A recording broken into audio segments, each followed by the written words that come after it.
अपने पिता के मना करने के बाद आदित्य ने जब दरवाजा खोला था तो उस वक्त दरवाजे पर कोई नहीं था। आदित्य अपने पिता से बोला, देखा कोई नहीं है, बेवजह डर रहे थे आप। आदित्य ने दरवाजा बंद किया और अपने रूम में चला गया। आदित्य के पिता भी अपने रूम में चले गए। कुछ मिनट बाद आदित्य के घर के अंदर एक अजीब सी बदबू आने लगी। आदित्य ने पहले इग्नोर किया, लेकिन जब उसकी स्मेल तेज हो गई तो उसने अपने कमरे के अंदर चेक किया।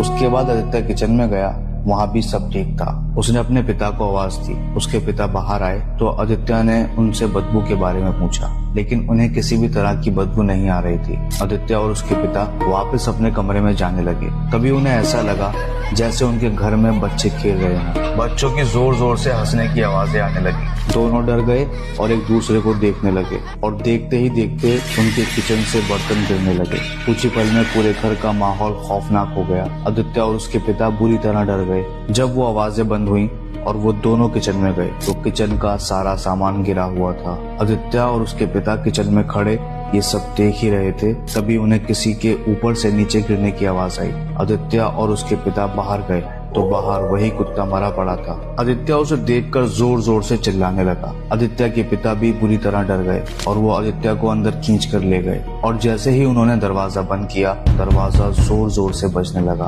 आदित्य के पिता आदित्य को किसी तरह खींचकर अपने कमरे में ले गए। वो दोनों कमरे में जिस बेड पर बैठे थे वो जोर जोर से वाइब्रेट होने लगा और किसी ने उस बेड को पलट दिया।